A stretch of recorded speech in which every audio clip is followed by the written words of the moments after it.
আমার নেত্রী শেখ হাসিনা তুলনা যার নাই। কোথায় আছেন মমতাজ? শেখ হাসিনার পতনের পর কিভাবেই বা পালালেন তিনি? 5 আগস্টের পরবর্তী সময়ে আওয়ামী লীগের বহু সংখ্যক কেন্দ্রীয় নেতা যেখানে ধরা পড়েছেন আইন শৃঙ্খলা বাহিনীর জালে, সেখানে একেবারেই যেন ধরা ছোঁয়ার বাইরে তিনি। তবে কি শেখ পরিবারের মতো তিনিও পেয়েছেন সেফ এক্সিট?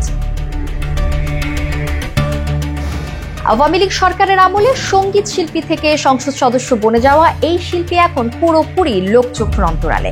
আপাতত মমতাজ বেগমের খোঁজ নেই কারো কাছে। 7 মাস ধরে কোনো প্রকাশ্য অনুষ্ঠানও দেখা যায়নি তাকে। মানিকগঞ্জের সিংগাইরের মমতাজ বেগমের বাড়িতেও নেই তার কোনো খবর। বাড়ির নিরাপত্তা প্রহরীরাও জানেন না মমতাজ এখন কোথায় আছেন, কেমন আছেন। আশেপাশের বাড়ির লোকজন যারা একসময় মমতাজকে বাড়িতে ঢুকতেও বের হতে দেখতেন, তাদের মতে অনেক দিন দেখেন না মমতাজ বেগমের ব্যবহৃত গাড়ি। এমনকি আত্মীয় স্বজন ও কাছের মানুষরাও জানেন না তার কোনো খবর। লোকগানে মানুষের ভালোবাসা পেয়েছেন মমতাজ।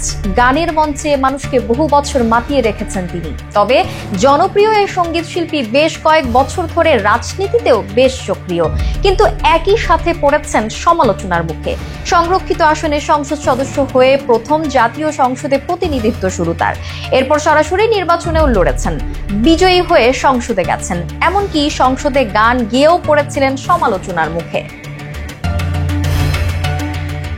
সর্বশেষ নিজের ভেরিফাইড ফেসবুক পেজে 13 অক্টোবর একটি গান পোস্ট করেন মমতাজ। তবে গানটি গাওয়ার সময় মমতাজের অবস্থান কোথায় ছিল তা আজও জানা যায়নি।